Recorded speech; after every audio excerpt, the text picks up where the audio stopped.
What were like the first steps that you took to start Headout as a marketplace, and then maybe some of the kind of initial challenges that you faced?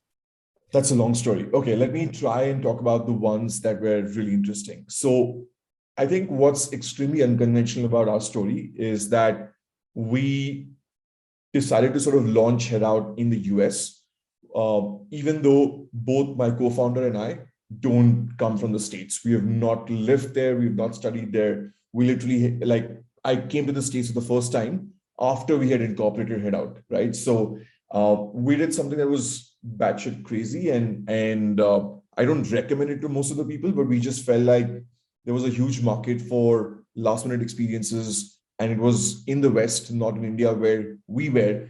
And we just felt like we had to sort of go West and try and figure it out from there. So the first sort of crazy thing that happened was going to a new country and trying to sort of launch something from scratch there, seeding the supply side of the equation. How do you get suppliers?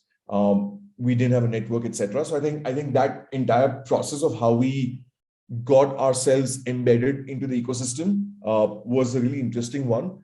It was just a ton of cold calling, persistent emailing, sending notes with invites on LinkedIn. I used to sort of sit down and reach out to, on an average, about 60 to 65 potential supply side partners every single day. And I did that for almost 3 months, every single day of the week, including weekends.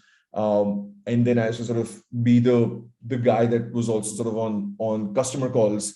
And that's kind of like my routine for about 18 hours a day for the first 3 months. So I think what was really interesting for us in the very beginning was that we realized that when we were chatting with these mom and pop shop owners who were selling experiences, they didn't care so much about the fact that we aren't from here or that we don't know America as a market. What they really sort of cared about is that they have a ton of unsold inventory that's lying with them, which is going, which is going for waste. And they would love to be able to figure out a way to get as many people through the door and increase their occupancy rate. But they don't have a technical bent of mind. They don't know how to sell this well online, especially sort of real time at the last minute for today, tomorrow. And they didn't know how to do this on mobile. And so they wanted us to figure it out for them, but they just could not, for the love of their life, sort of figure out a way to give us live access to inventory. And so I think the most interesting thing that we did in the early days of Headout, which to some extent even continues to this date, is we actually wrote custom piece of software to be able to scrape the Excel sheets and Google Sheets and whatever other local systems that these guys were using to be able to have access to their real-time inventory status so that we can then pass that information to our systems and then allow consumers to be able to see what's available and then be able to book them for the next half an hour, the next couple of hours, and so on and so forth. So I think just the sheer amount of hustle in being able to say that, listen, the primary problem statement is that they want to do this, but they just don't have the technical sophistication or the bandwidth or the money to be able to pay for a service, where they have APIs that can talk to the world, and so on and so forth. Instead of waiting for them to get there, why don't we just work with the solutions that they have? They use Excel, they use Sheets, they use